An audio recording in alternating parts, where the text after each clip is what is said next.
Hello दोस्तों, मैं नेहा निगम स्वागत करती हूँ आप सभी का अपने यूट्यूब चैनल में। तो दोस्तों, मैंने किरात अर्जुनियम का 3 पार्ट अपलोड किया है, जो मैं वन लाइनर क्वेश्चन करवा रही हूँ। तो आज उसके आगे से हम देखेंगे। तो चलिए शुरुआत करते हैं। पहला क्वेश्चन है हमारा, वंशस्थ छंद के प्रत्येक पाद में वर्ण होते हैं। वंशस्थ छंद के प्रत्येक पाद में मतलब चरण में कितने वर्ण होते हैं? तो 12 होते हैं। वंशस्थ छंद के प्रत्येक पाद में 12 वर्ण होते हैं। कितने? 12 वर्ण होते हैं। न्यायाधारा ही साधवः का अर्थ है, क्या अर्थ है? तो न्यायाधारा ही साधवः, सज्जन न्याय मार्ग का ही आश्रय लेते हैं। सज्जन किसका आश्रय लेते हैं? तो न्याय मार्ग का ही आश्रय लेते हैं। न्यायाधारा ही साधवः, ये कहाँ से लिया गया है? तो किरातार्जुनीयम की पंक्ति है। भीम किसके पुत्र थे? भीम किसके पुत्र थे? तो वायु के पुत्र थे। क्वेश्चन पूछ लेगा आपसे, भीम किसके पुत्र थे? तो वायु के पुत्र थे। भीम वायु के पुत्र थे। आगे बढ़ते हैं, क्या कह रहे हैं?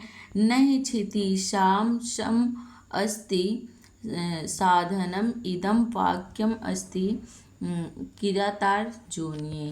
क्या कह रहे हैं? नहीं क्षिति शाम अस्ति सम अस्ति साधनम इदम वाक्यम अस्ति।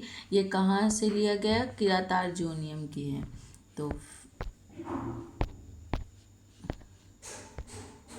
अगले क्वेश्चन पे चलते हैं। अगला क्वेश्चन है, किरातार्जुनीयस्य कः पाकः प्रथितः। तो क्या है? नारिकेल पाकः, नारिकेल पाकः। आगे चलते हैं। व्रीडुते ही विस्मृयकारिणं गुणलब्धाः स्वयमेव संपदः।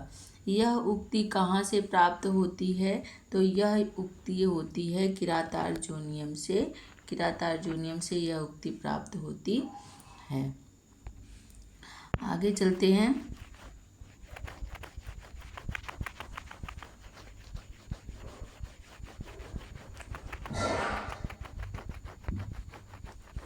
एक मिनट।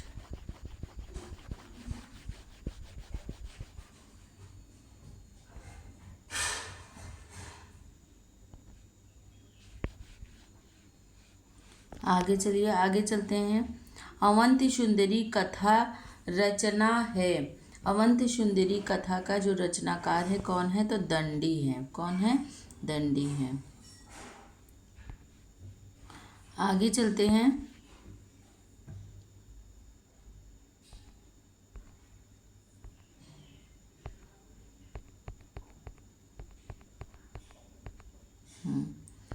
अगला क्वेश्चन है हमारा, दंडी की रचना है, क्या है?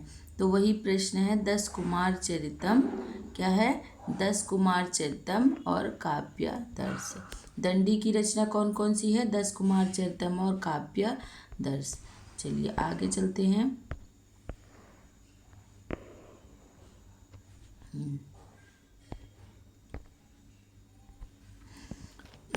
अगला क्वेश्चन है, महेंद्र विक्रम की शासन अवधि है। महेंद्र विक्रम की शासन अवधि है 600 से 625। तो ये जो वन लाइनर क्वेश्चन मैं आपको प्रोवाइड करवा रही हूँ, ये आपको कहीं भी नहीं मिलेगा। और ये पूरे किरातार्जुनीयम से वन लाइनर नोट्स बनाए गए हैं, जिसमें आप एक एक प्रश्नों का उत्तर इसमें आपको मिलेगा। कहीं और जाने की ज़रूरत नहीं है। और आप लोग इसको देखिए और इसको अच्छे से 2-4 बार इसको बस रिवाइज कर लेना है, अपने आप से दिमाग में बैठ जाएगा। और इसको आप ज़रूर से ज़रूर देखिए। तो चलिए हम अगले क्वेश्चन पे चलते हैं। अगला क्वेश्चन है हमारा, महेंद्र वर्मन की उपाधि है। महेंद्र वर्मन की उपाधि है शतुमल अवविभाजन। कौन कौन सी? शतुमल अवविभाजन, तो इनकी उपाधि हैं। तो आगे चलते हैं। अगला क्वेश्चन है, महेंद्र वर्मन की रचना है। महेंद्र वर्मन की रचना, अभी हमने देखा उपाधि, तो उपाधि थी इनकी शतुमल और अवविभाजन। और महेंद्र वर्मन की रचना क्या है? तो मत्त विलास और प्रहसन, मत्त विलास और प्रहसन। चलिए अगले क्वेश्चन पे चलते हैं। महाराज दुर्विनीत के पिता का नाम था, महाराज दुर्विनीत के पिता का नाम था, पिता कौन थे? तो अविनीत थे। दुर्विनीत के पिता कौन थे? अविनीत थे। दुर्विनीत के पिता कौन थे? अविनीत थे। आगे चलते हैं। अगला बृहत कथा के संस्कृत रूपांतर शब्दावतार के लेखक हैं। शब्दावतार के लेखक कौन है? दुर्विनीत है, दुर्विनीत है। कौन है? दुर्विनीत है। आगे चलते हैं। फिर ऐहोल शिलालेख का समय है। ऐहोल शिलालेख का समय क्या है? तो 634 ईस्वी। ऐहोल शिलालेख का समय है 634 ईस्वी। ऐहोल नाम का स्थान स्थित है, कहाँ स्थित है? तो बीजापुर में ऐहोल नाम का स्थान स्थित है। कहाँ स्थित है? बीजापुर में। आगे चलते हैं। ऐहोल शिलालेख का लेखन रविकीर्ति है। लेखक क्या है? तो लेखक है रविकीर्ति। किसका? तो ऐहोल शिलालेख का। ऐहोल शिलालेख का लेखक कौन है? रविकीर्ति है। जैन कवि है। जो कैसे कवि हैं? तो ये जैन कवि हैं। आचार्य मल्लीनाथ का गोत्र है। आचार्य मल्लीनाथ का गोत्र है क्या है? काश्यप है। आचार्य मल्लीनाथ का गोत्र क्या है? काश्यप है। आचार्य मल्लीनाथ के पितामह का नाम क्या है? करदिम। क्या नाम है? करदिम। आचार्य मल्लीनाथ के पितामह का क्या नाम है? करदिम। मल्लीनाथ एक करदिम का संबंध है। मल्लीनाथ और करदिम का संबंध है क्या है? तो दोनों पिता पुत्र हैं। ऐसे पूछ दिया जाएगा कि किसका किससे कौन सा संबंध है, तो इसमें आपको मिल सकता है मल्लीनाथ और करदिम का संबंध क्या है? तो मल्लीनाथ का संबंध करदिम से पिता और पुत्र का है। अगला क्वेश्चन है हमारा। अगला क्वेश्चन है, अच्छा ये हो गया। आचार्य मल्लीनाथ का पुत्र है।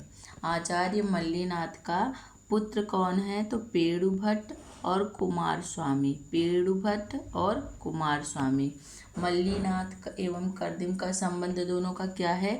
तो मल्लीनाथ पुत्र हैं, करदिम उनके पिता हैं। और मल्लीनाथ के पुत्र कौन है? तो पेड़ुभट्ट और कुमार स्वामी। चलिए आगे चलते हैं। काव्य शास्त्रीय ग्रंथ प्रताप रुद्र शोभूषणम पर टीका लिखी है। तो कौन सी टीका है? कुमार स्वामी ने। कुमार स्वामी ने टीका लिखा है। आचार्य मल्लीनाथ की व्यक्तिगत उपाधि है महामहोपाध्याय। आचार्य मल्लीनाथ की व्यक्तिगत उपाधि क्या है? तो महामहोपाध्याय है। आचार्य मल्लीनाथ का समय है। आचार्य मल्लीनाथ का कौन सा समय है? तो 14वीं शताब्दी ईसा पूर्व। कौन सी शताब्दी है? 14वीं शताब्दी। आगे चलते हैं। आचार्य मल्लीनाथ का पवित्र ग्रंथ है। आचार्य मल्लीनाथ का पवित्र ग्रंथ क्या है? उदार काव्य, रघुवीर रचित चरित। उदार काव्य और रघुवीर चरित। आगे चलते हैं। शूकर के रूप में अर्जुन पर आक्रमण किया किसने? मूकदानव ने। मूकदानव ने शूकर के रूप में अर्जुन पर आक्रमण किया था। आगे चलते हैं। आचार्य मल्लीनाथ ने संजीवनी नामक टीका लिखी। तो किस पर लिखी है? तो कुमार संभव, रघुवंशम, मेघदूतम, मतलब कालिदास की इन तीनों रचनाओं पर मल्लीनाथ ने संजीवनी नाम की टीका लिखी है। आगे चलते हैं। आचार्य मल्लीनाथ ने शिशुपाल वधन पर टीका लिखी। तो कौन सी टीका है? सर्वांकसा टीका है। आचार्य मल्लीनाथ ने जीवातु की टीका लिखी। नैषधीय चरितम एवं रावण वध। किस किस पे? नैषधीय चरितम तथा रावण वध दोनों पर लिखा है जीवातु टीका। ये जो टीकाएँ हैं ये मोस्ट इम्पॉर्टेंट की श्रेणी में रखना, ये ज़्यादा से ज़्यादा पूछे जाते हैं। तो पहला तो हम ये याद रखेंगे कि कुमार संभव, रघुवंशम, मेघदूतम तीनों पर कौन सी टीका लिखी गई है? संजीवनी। किसके द्वारा? मल्लीनाथ के द्वारा। और दूसरा ये है सर्वांकसा टीका, किस पे लिखी गई है? तो शिशुपाल वधम पे। किसके द्वारा लिखी गई है? मल्लीनाथ के। और मल्लीनाथ के द्वारा जीवातु टीका लिखी गई है किस पे? तो नैषधीय चरितम और रावण वध पर। नैषधीय चरितम और रावण वध पर। तो चलिए आज का बस यहीं तक रखते हैं, इसके आगे फिर मिलेंगे। तब तक के लिए आप लोग को अगर मेरा वीडियो पसंद आया हो तो वीडियो को लाइक करिए, अच्छे अच्छे कमेंट करिए, शेयर करिएगा और वीडियो को, मेरे चैनल को ज़रूर सब्सक्राइब कर लीजिएगा, क्योंकि आप लोगों के सपोर्ट की ज़रूरत है।